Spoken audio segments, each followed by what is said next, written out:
Lẹ́yìn tí abàmì blogger kan, àgbàràgbà blogger kan tí ó fi orí Instagram ṣe ibùjókòó tí gbogbo ayé mọ̀ sí Gistlover, tí ó gbé ìròyìn kan jáde pé gómìnà ìpínlẹ̀ Ondo tá a mọ̀ sí Rotimi Akeredolu pé ìròyìn fi yé òun pé ó ní prostate cancer, pé ó sì wà ní orí life support, pé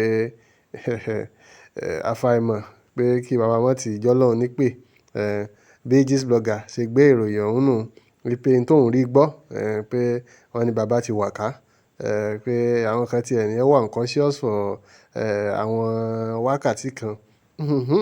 Ìròyìn káàkiri láwọn èèyàn ti ń sọ pé Akeredolu àmọ́ gbọ́dọ̀ kú kí a ló dé, níbo ni ọkùnrin yìí ti rí ìròyìn tiẹ̀. Bẹ́ẹ̀ bá nígbàgbé, gómìnà yìí ni ó ṣe àbẹ̀wò sí ìlú ọba láìpẹ́ yìí, tí ó sì fi igbákejì rẹ̀ kó mọ délé dé òun. Ìyàwó gómìnà náà nínú ọ̀rọ̀ tó sọ òun ni pé bàbá lọ fún economic kìnnìkan meeting ni.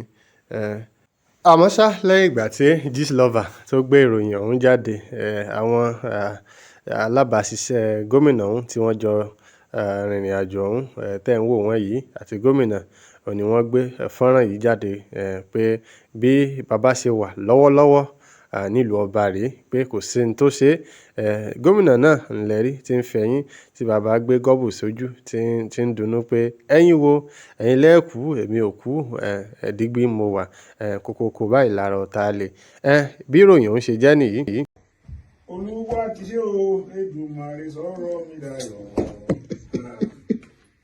Ọpẹ́ lórí ẹ̀kọ́ bàbá olóore, ìyókò yẹ Ọlọ́run ọba, Hosanna yẹ ọ. Bá a ṣe rí nìyí, fún ẹ̀yin tí ẹ bá ti ń gbọ́ àhesọ, bóyá òótọ́ ni, bóyá irọ́ ni, a rí ìdí ọ̀rọ̀ ńgbò bá yá, àmọ́ n ta rí gbọ́ rèé. Yorùbá Report náà ni ẹ máa tẹ̀lé wa káàkiri, ẹ sì máa share àwọn fídíò wa. Ẹ ǹlẹ́ o.